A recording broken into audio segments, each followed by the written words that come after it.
नमस्कार, स्वागत है आपका फिफाना हिंदी क्लासेस के यूट्यूब चैनल पर। और इस क्लास में अपनों ने कल जो टॉपिक शुरू किया था वो था पदबंध।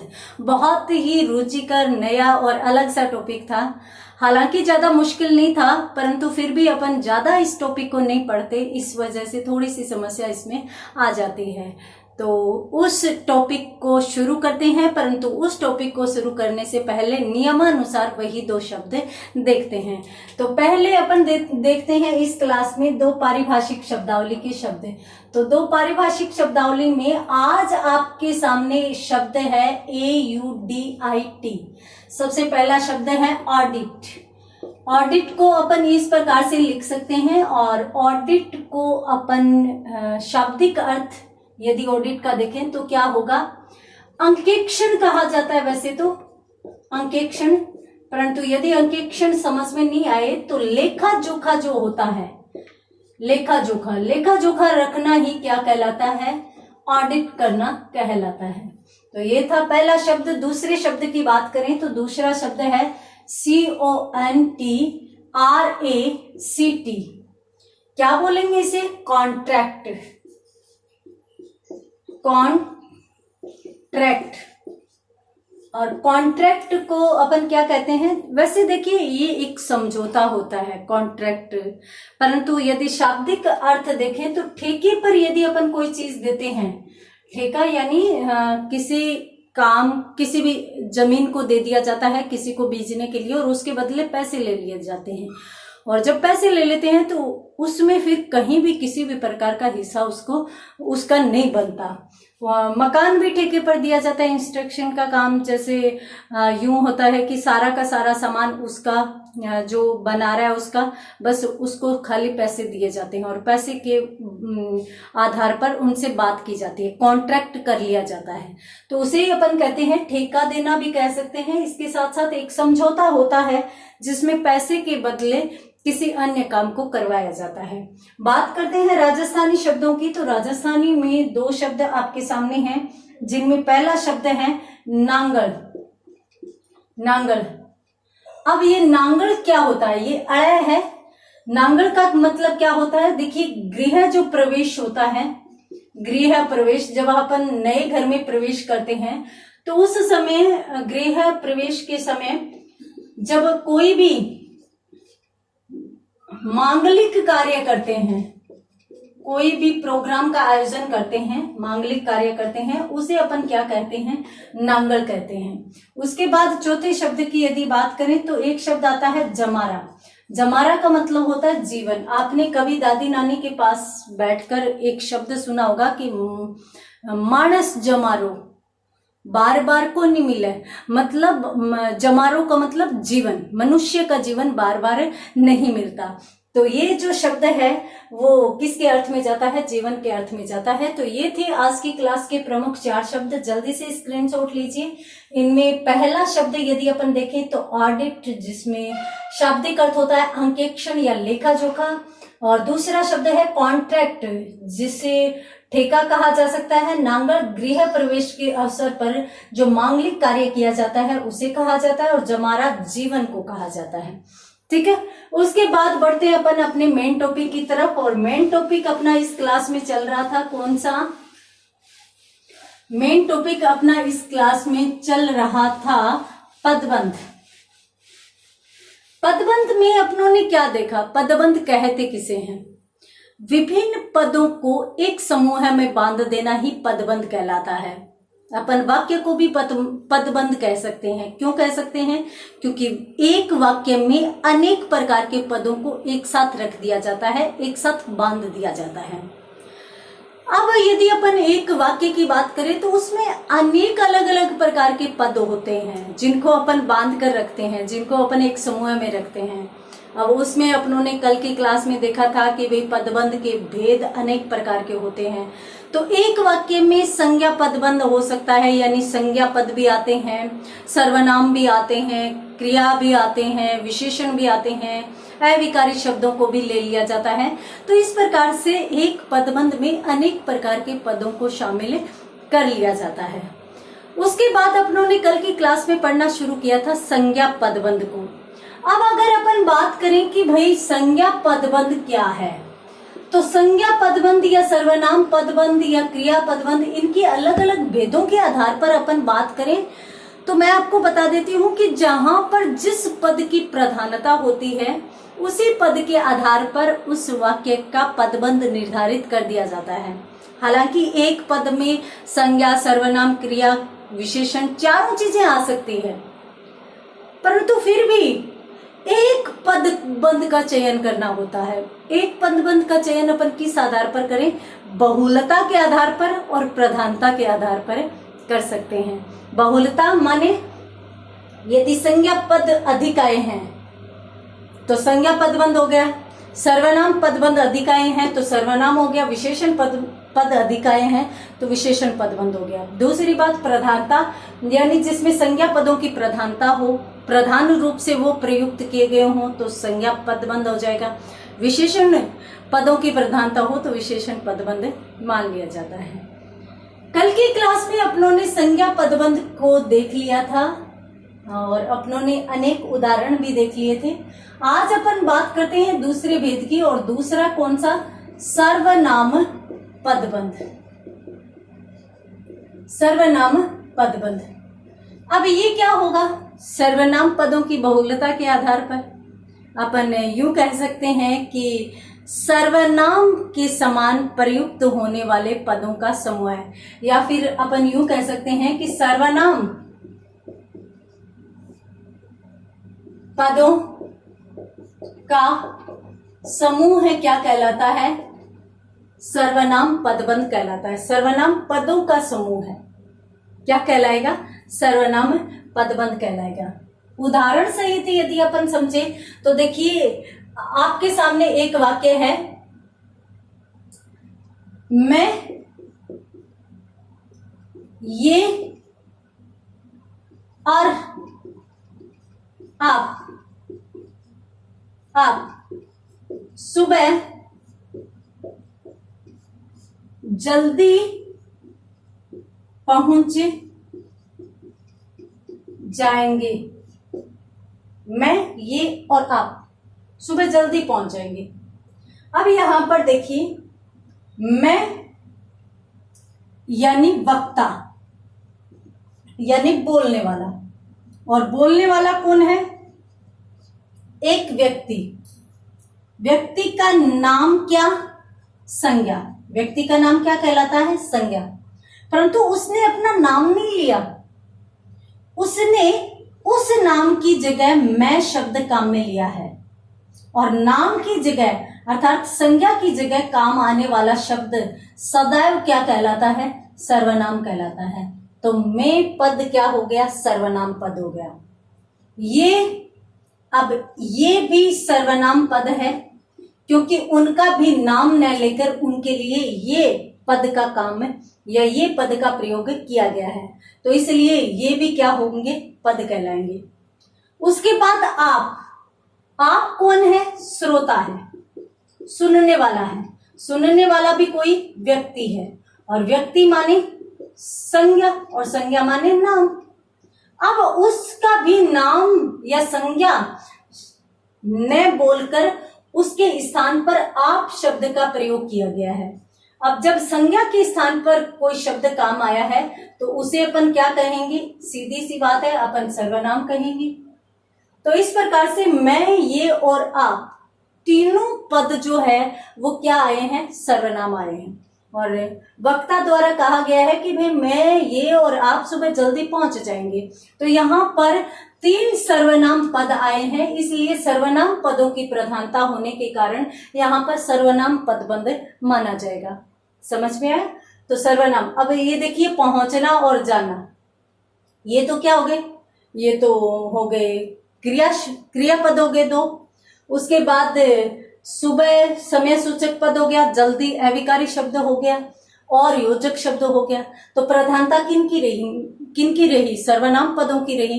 सर्वनाम पदों की प्रधानता के कारण यहाँ पर सर्वनाम पदबंध माना जाएगा। तो उम्मीद करती हूँ ये वाक्य भी आपको समझ में आया होगा, या सर्वनाम पदबंध भी आपको संज्ञा की तरह समझ में आया होगा। जल्दी से स्क्रीनशॉट लीजिए, उसके बाद अपन 1-2 उदाहरण और देख लेते हैं।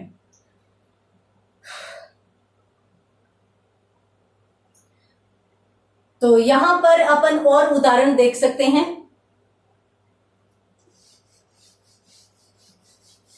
और उदाहरणों द्वारा समझ लेते हैं सर्वनाम पदबंध कहां माना जाएगा। इस प्रश्न की यदि बात करें तो देखिए प्रश्न इस प्रकार से आ सकते हैं। मान लीजिए आपके सामने एक वाक्य है और वाक्य क्या है, वाक्य यह है कि यह, वह और आप सब जब मुझे बुलाएंगे, जब मुझे बुलाएंगे आ जाऊंगा, ये वाक्य है। अब इस वाक्य में एक वाक्य दे दिया, प्रश्न ये है इस वाक्य में पदबंध का चयन कीजिए, इस प्रकार से प्रश्न आ जाता है। अब यहां पर देखिए शुरू से लेकर यह किसके लिए आया है, किसी अन्य व्यक्ति के लिए आया है। अब किसी अन्य व्यक्ति का कोई ना कोई नाम है, परंतु नाम न लेकर और नाम की जगह कौन सा शब्द लिया है, यह शब्द काम में लिया है। तो नाम की जगह या संज्ञा की जगह काम आने वाला पद क्या कहलाता है, सर्वनाम पद कहलाता है। तो यह कैसा हुआ, सर्वनाम पद। वह भी क्या हुआ, सर्वनाम पद हुआ, क्योंकि संज्ञा के स्थान पर काम आया है। और योजक शब्द हो गया। आप भी सर्वनाम पद हो गया, क्योंकि अभी अपन देख चुके हैं। उसके बाद जब और तब, ये जो होते हैं ये संबंध बोधक शब्द होते हैं। मुझे, अब वक्ता ने अपना नाम न लेकर अपने लिए नाम की जगह कौन से शब्द का प्रयोग किया, मुझे, तो मुझे भी क्या कहलाएगा, सर्वनाम पद कहलाएगा। तो इस प्रकार से यहाँ पर जो सर्वनाम पद है वो 1, 2, 3 और 4 सर्वनाम पदों का प्रयोग किया गया है। अगर यहां पर देखें तो बुलाना और आ जाना ये क्रियापद हो गए, सब अविकारी पद हो गया, और जब संबंध बोधक पद हो गया। तो इसलिए यहाँ पर जो प्रधानता रही वो किन की रही, सर्वनाम पदों की रही। और सर्वनाम पदों की प्रधानता के कारण यहाँ पे कौन सा पदबंध माना जाएगा, सर्वनाम पदबंध माना जाएगा। तो उम्मीद करती हूँ ये भी समझ में आया होगा। जल्दी से स्क्रीनशॉट लीजिए, उसके बाद अपन बात करते हैं 1-2 और उदाहरणों की।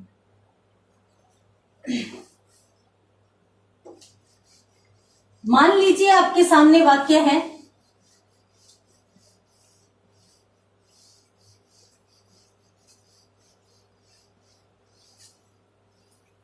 वाक्य आपके सामने है क्या, तुम, मैं और वे सब एक जगह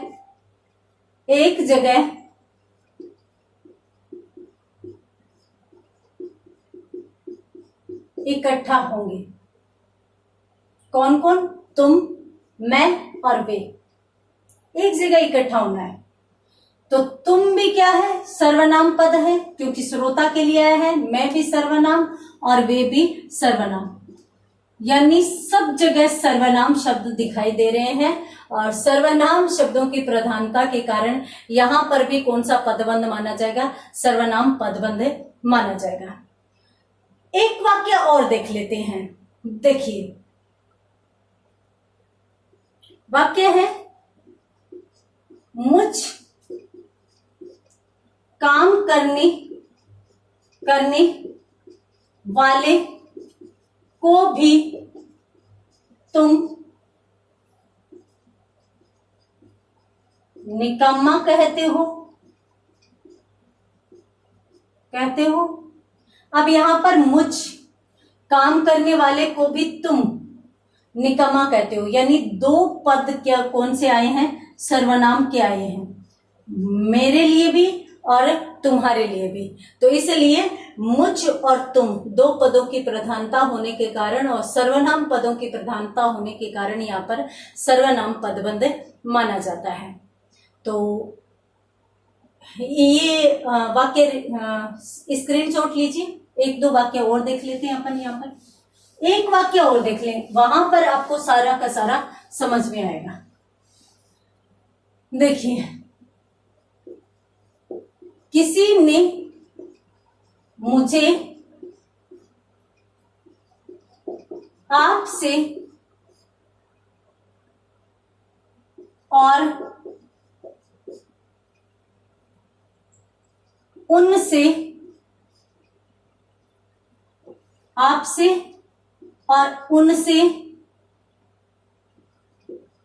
इनके बारे में बात करने के लिए कहा।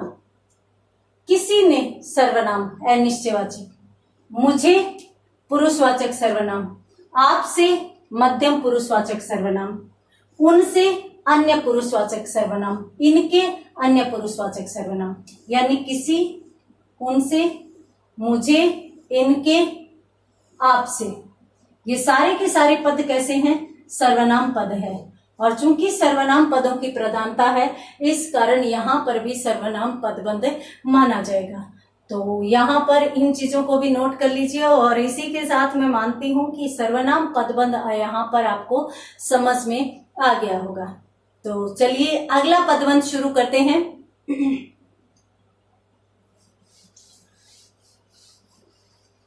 अगला कौन सा आएगा?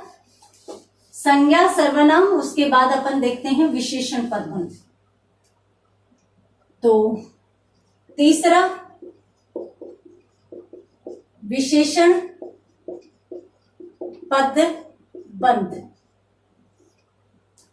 अब विशेषण पदबंध कहां पर होगा? सबसे पहले तो अपन देखते हैं विशेषण किसे कहते हैं। विशेषण किसे कहते हैं? संज्ञा या सर्वनाम पदों की विशेषता बतलाने वाले जो पद होते हैं वो क्या कहलाते हैं? विशेषण कहलाते हैं। तो अपन यहां पर यही कहेंगे कि संज्ञा या सर्वनाम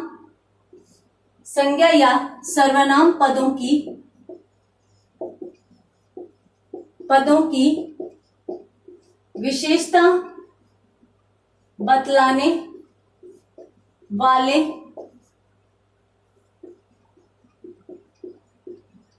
पद समूह है क्या कहलाएंगे? विशेषण पदबंध कहलाएंगे।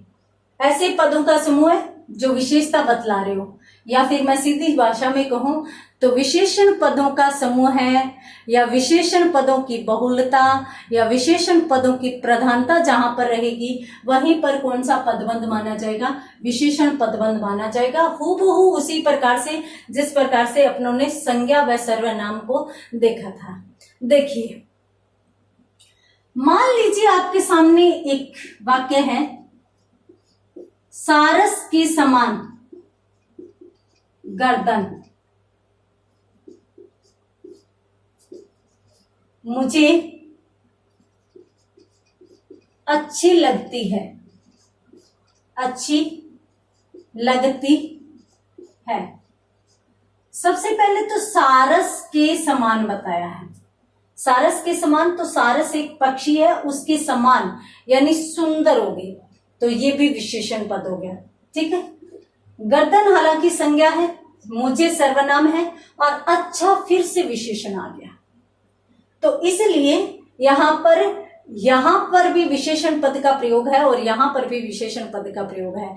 तो दो जगह विशेषण पदों का प्रयोग होने के कारण इस वाक्य में किस प्रकार का पदबंध माना जाएगा? विशेषण पदबंध माना जाएगा। मान लीजिए सीधा का सीधा इतना सा पद आ जाए कि सुंदर चेहरा, तो सिर्फ और सिर्फ एक विशेषण पद है, चेहरा संज्ञा है, तो यहां पर सिर्फ और सिर्फ विशेषण पद माना जाएगा, विशेषण पदबंध नहीं माना जाएगा।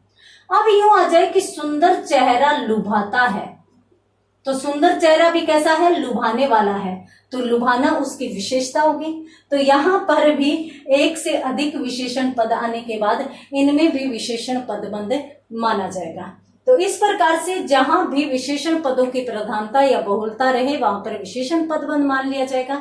तो जल्दी से स्क्रीनशॉट लीजिए, उसके बाद अपन बात करते हैं अगले 2-4 वाक्यों की, ताकि ये भी अपने को बहुत अच्छे से समझ में आ जाए।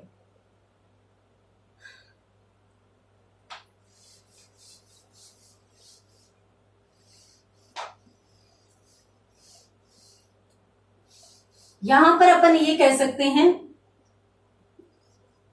विशेषण पद समूह है। ठीक है, विशेषण पद समूह है, ये क्या कहलाएगा? विशेषण पदबंध कहलाएगा। अब यहां पर शरद पूर्णिमा सा एक वाक्य और अपन देख रहे हैं। शरद पूर्णिमा सा दमकता दमकता चमकता दमकता चमकता सुंदर चेहरा लुभाता है। अब यहां पर कैसा वाक्य होगा कि शरद पूर्णिमा सा, शरद पूर्णिमा के समान। ठीक है, तो यहां पर इसकी भी विशेषता बतलाई जा रही है। तो शरद पूर्णिमा को बहुत ही शीतलता होती है, इसके साथ साथ उज्ज्वलता होती है, तो ये विशेषण पद हो गए। उसके बाद दमकता, तो दमकता और चमकता, दमकना और चमकना दोनों विशेषण पद होंगे। उसके बाद सुंदर भी है और लुभाना भी है, यानी अपन यहाँ पर ये विशेषण पदबंध का उत्कृष्ट उदाहरण कह सकते हैं। तो इस प्रकार से जहां पर भी ऐसे पद आए तो वहां पर भी कौन सा पदबंध माना जाता है? विशेषण पदबंध माना जाता है। एक अगर उदाहरण और देखें तो अपने सामने एक वाक्य है कि 1 फुट लंबा नुकीला धारदार चाकू हाथ में था। 1 फुट लंबा, कितना लंबा, कितना कितने कितने का उत्तर सदैव विशेषण पद होता है। तो 1 फुट लंबा ये विशेषण पद हो गया, नुकीला विशेषण पद हो गया, धारदार विशेषण पद हो गया। तो इस प्रकार से यहां पर ज्यादा जो पद आए हैं, 1 फुट, नुकीला, धारदार, चाकू हालांकि कैसा पद है? संज्ञा है। और हाथ भी कैसा पद है? संज्ञा है। क्यों? क्योंकि चाकू किसी का नाम होता है और हाथ भी किसी शरीर के अंग का नाम होता है, तो इसलिए ये संज्ञा हो गई। बाकी ये जो 4 पद है ये विशेषण पद होंगे। तो इसलिए इस वाक्य में कैसा पदबंध माना जाएगा? विशेषण पदबंध माना जाएगा। तो यहां पर स्क्रीनशॉट लीजिए, उसके बाद अपन बढ़ते हैं आगे।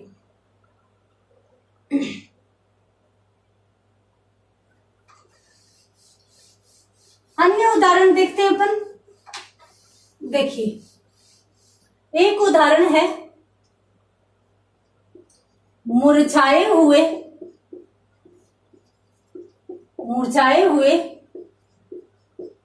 कमल सा, जो कमल खिला हुआ नहीं है, मुरझाया हुआ है, तो मुरझाए हुए कमल सा तुम्हारा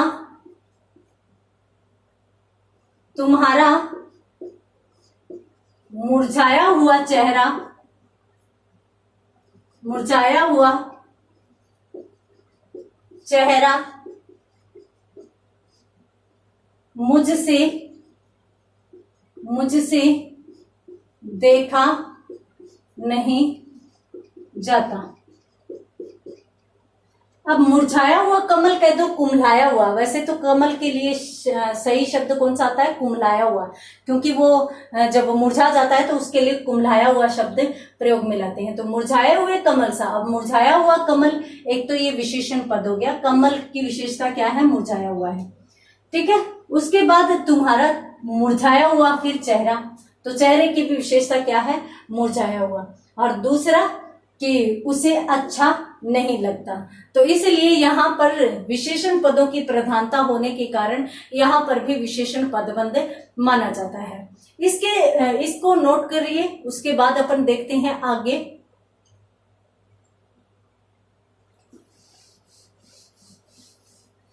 एक उदाहरण और देख लेते हैं। उदाहरण कौन सा है? 8, 10, 15, 15 जितने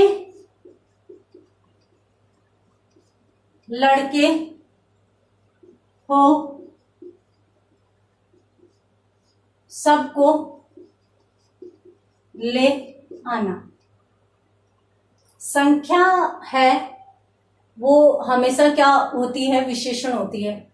अपनों ने देखा होगा विशेषण के भेद कितने होते हैं? 4। कौन कौन से? गुणवाचक, संख्यावाचक, परिमाणवाचक और उसके बाद सार्वनामिक। तो ये 4 विशेषण के भेद होते हैं। तो संख्याएं सदैव किस में जाती है? विशेषण में जाती है। तो 8, 10, 15 तीनों के तीनों कैसे पद हैं? विशेषण पद हैं। तो यहां पर 8, 10, 15, 20 आ जाए तो भी 4 विशेषण पद आ जाएंगे। तो इस प्रकार से विशेषण पदों की प्रधानता होने के कारण यहाँ पर भी कौन सा पदबंध माना जाएगा? विशेषण पदबंध माना जाएगा। उसके बाद मान लीजिए एक वाक्य है, यह मकान इस गली के सभी मकानों से बड़ा है। अब इसको समझिए। मकान क्या है? संज्ञा है, परंतु संज्ञा से पहले क्या आया है? सर्वनाम शब्द आया है। तो सर्वनाम शब्द के बाद संकेतित संज्ञा लिख दी गई, तो इसलिए ये क्या कहलाएगा? सार्वनामिक विशेषण कहलाएगा। सार्वनामिक विशेषण की विशेषता ये होती है, देखिए सर्वनाम के शब्द ही होते हैं, परंतु जिस ओर संकेत करते हैं वह संकेतित संज्ञा साथ में लिख दी जाती है। तो सर्वनाम न कहलाकर विशेषण बन जाता है, विशेषण कहलाने लगता है। तो यहाँ पर सर्वनाम शब्द है, सर्वनाम पद है और उसके तुरंत बाद यह मकान, इस मकान की ओर संकेत किया जा रहा था, उसके लिए यह शब्द काम में लिया। तो इसलिए यह जो पद है वो सार्वनामिक विशेषण कहलाएगा, न कि सर्वनाम कहलाएगा। इस गली, वही बात होगी, संकेत किया जा रहा है कि इस गली। अब यूं कहते कि इसमें है सीधा, तब तो सिर्फ सर्वनाम रहेगा, परंतु इस गली, जिस संज्ञा की तरफ संकेत किया गया उसका नाम भी लिख दिया गया, गली साथ में आ गया। तो इसलिए यह भी सर्वनाम न कहलाकर यह भी क्या कहलाएगा? सार्वनामिक विशेषण कहलाएगा।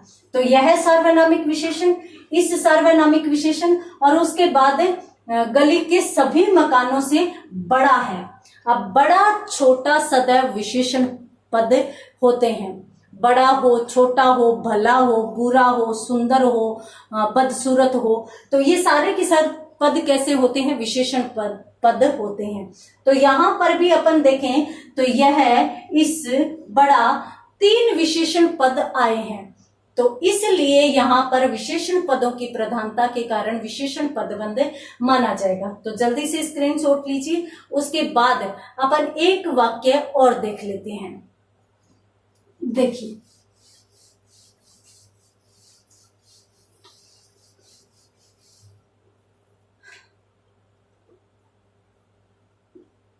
उसकी, वाक्य है, उसकी अच्छाई की मैं बहुत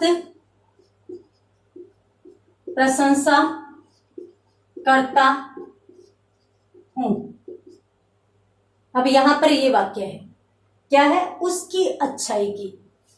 देखिए, वैसे तो देखें तो अच्छा विशेषण शब्द होता है, पर यहां पर अच्छाई आ गया तो अच्छाई, अच्छा जोड़ आई मिलकर बना है। तो अच्छा के साथ यदि आई प्रत्यय जोड़ दिया जाता है तो यह संज्ञा बन जाता है। और संज्ञा कौन सी, भाववाचक संज्ञा। बहुत प्रशंसा करता हूं, तो यहां पर ये पद किस कौन से माने जाएंगे, विशेषण माने जाएंगे। और इन पदों की प्रधानता होने के कारण इस वाक्य में भी किस प्रकार का पदबंध माना जाएगा, विशेषण पदबंध माना जाएगा। तो आप सीधा का सीधा इतना ध्यान रखिए कि एक वाक्य में यदि एक से अधिक किसी भी व्याकरणिक कोटि से संबंधित आते हैं, चाहे वो संज्ञा से, चाहे सर्वनाम से, चाहे विशेषण से, तो वहां पर उसी प्रकार का पदबंध मान लिया जाता है। तो उम्मीद करती हूँ ये समझ में आया होगा। आगे का भी पढ़ेंगे परंतु अगली क्लास में। तब तक के लिए धन्यवाद।